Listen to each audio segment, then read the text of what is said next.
人嫌倒门事件，绿福村呢一家进前的讲法，讲伫昨暝头一摆承认讲，确实是由因的园区走出来。当时这篇开枪任务，这个拉人无想要加讲啊。不过新北市原住民族这个拍拉协会认为讲，绿福村前后讲法无共款，好接受只是开枪拉人的名声受到损害。这个事件唔拿国内。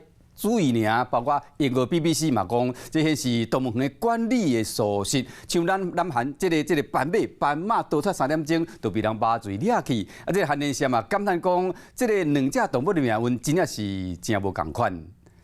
对我下令开枪的是自称为农业局的人。做笔录的时候，我才知道他是六福村的兽医。因为对人嫌开枪变成一焦点的拉人，公司绿福村的兽医指示来开枪，园区无要承认，更加表示要来提告。严哥29号煞来承认，人嫌确实是为园区来脱逃，马上引起真侪讨论。新北市原住民族受赖协会表示，拉人听到了后是真无奈，批评绿福村白贼话讲几套，死了一只人嫌，害了一位拉人。原本拍拉的文化就已经较弱势，即卖名声又搁变歹。唔是拉人要害人嫌来走路，更加唔是拉人主动要来开枪，是绿福村来指使。虽然人嫌主要是以食食物为主，但过伊喙齿真内，若是受到惊吓，有可能反应会受过激动，会有攻击的行为。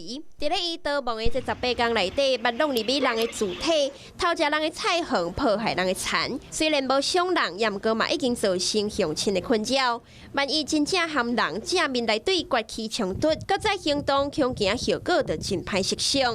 新北市原住民族受赖协会强调，拉人开枪是合法的。当时捌声明讲人嫌有攻击的危害，是经过同意了后才来行动。英国媒体 BBC 就讲，维保2礼拜，最后人嫌也是过往，会当看得出来台湾动物园监管的缺失。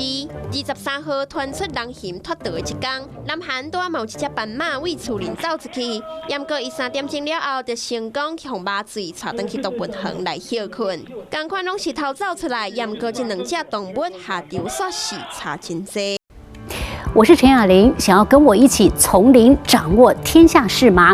赶紧按下华视新闻 YouTube 频道的订阅按钮，开启小铃铛，跟我一起探讨公共议题，给您最专业的华视新闻。